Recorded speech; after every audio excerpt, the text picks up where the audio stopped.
Good morning. Welcome to Inside Talk Show. Inside Talk Show, it's an inside job. I'm Carla Elizondo, wearing my shawl because I'm wearing green. We are continuing the reading of James Allen's book, Out from the Heart. We're on chapter 4, Doing and Knowing, finishing this up. We left off in James Allen letting us know that when we want to teach something or learn something, we start from the easier concept and then we work to the higher and higher concepts. He used the example of the schoolmaster that never attempts to teach his pupils the abstract principles of mathematics at first. He knows that such a method of teaching would be in vain and the learning would be impossible. So he first places before them a simple sum and then works gradually from there to get the student to understand. That's how we must be. We cannot jump from 0 to 100 in our journey of knowledge and knowing, right? Quantum leaps happen in life outside of us. These, from going from student or beginner to master and black belt, that's a beautiful example. You don't go from walking into is it a dojo? Oh my God, I'm terrible. What are those things called when you go to karate? I'm ignorant of karate, the world of martial arts. And walking in on day one to any practice in martial arts and then expecting to be a black belt the next day. That's how we must think of our minds. I hope that example helped.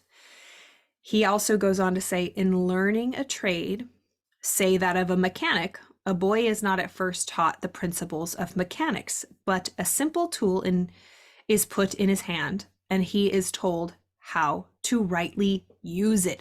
That's what I was referring to in Friday's reading. In learning a trade, say that of a mechanic, a boy is not at first taught the principles of mechanics, but a simple tool is put in his hand and he is taught how to rightly use it. That is like us when we are talking about mastering our inner selves, our learning about our inner selves. Forget about mastering it.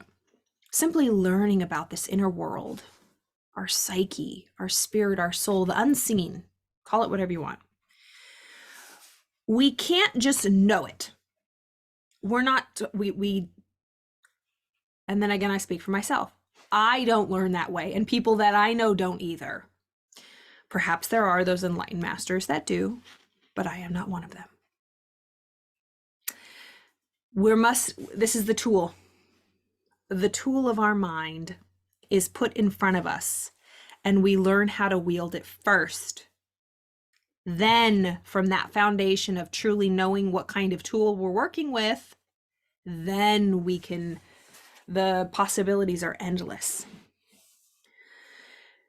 So we are given the simple tool, our mind, it ain't simple, is put in our hand and we are told how to rightly use it.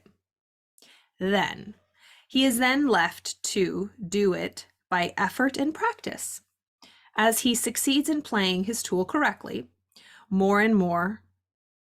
applying his tool correctly, more and more difficult tasks are set before him, until after several years of successful practice, he is prepared to study and grasp the principles of mechanics.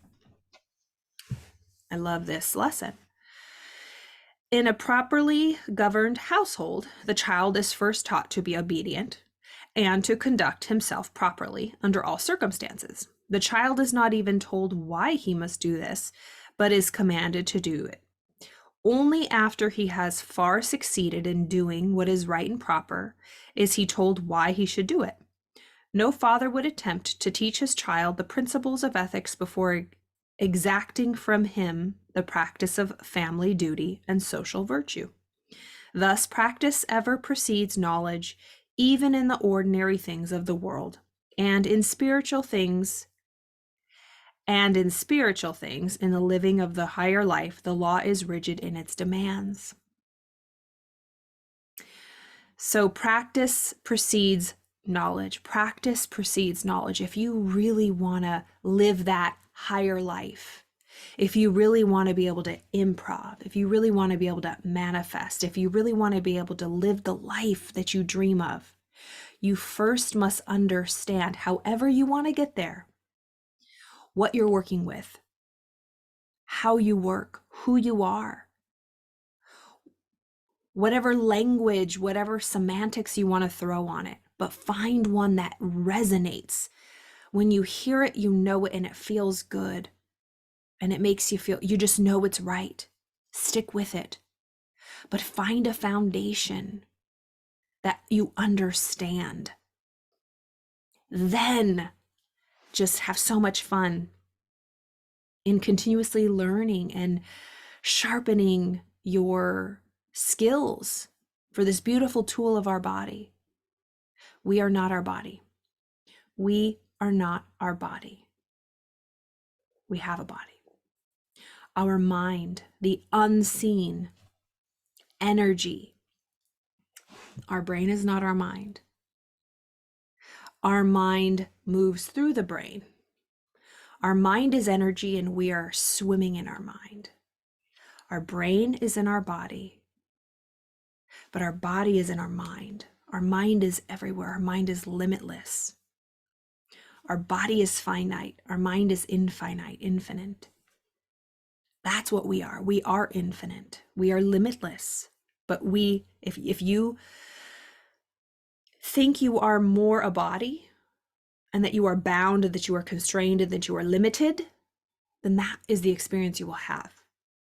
But if you learn and understand and practice and study who you really are, what you really are, mind, a limitless, energetic being that the more you can continue to expand forever and ever and ever and ever and ever, as long as you are here in this conscious awareness, there are no limits.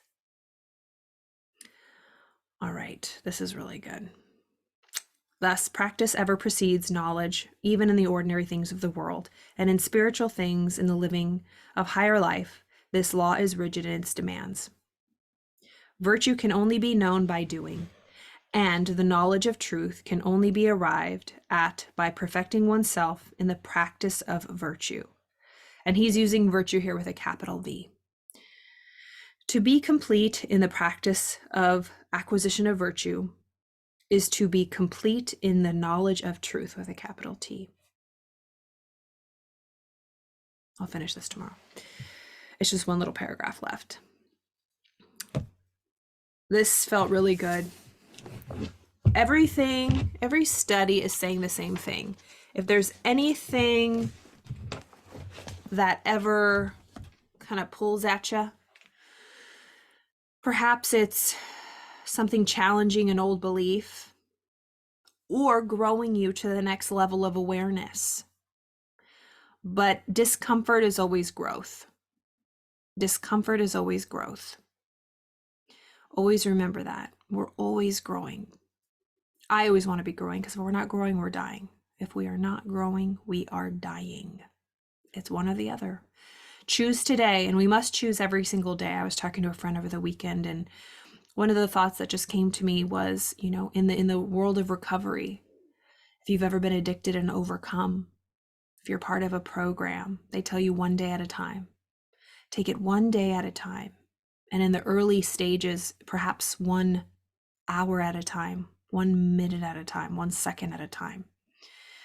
Take it one day at a time, even with your life, because we are addicted to fear. We are addicted to our emotions. We are addicted to being a victim of our emotions. We are addicted to fear. And fear, if it was an umbrella, under that umbrella is control, anxiety, chaos, doubt, worry. We're just addicted to fear because it's pumped in every corner, in every facet, because that's what gets our attention, because we're addicted. So just like an addict in the 12 steps, I want you to look at your life. If you are living in fear, or you're holding so tightly to control, I want you to take one day at a time and say, I will live in faith. I will live in hope. I will live in surrender. I will live in receptive openness, willingness. I will be comfortable. I will learn how to be comfortable in the unknown, one day at a time. So let's choose today. I will choose right now. I have to do it every day. I will choose to live today. I will choose to grow. I will choose to surrender. I will choose to be open. I will choose to be receptive, if I didn't already say that. We must make that choice every day. We must make the choice every single day. The earlier, the better in the day. So today, 8:26 a.m., early in the morning, make the decision to live today, just today. And then tomorrow you make that decision again. So let's make the decision to live today, to be open, to be receptive, and to create wonderful things in this world. As always, if you have any questions, please message me, and I will see you tomorrow.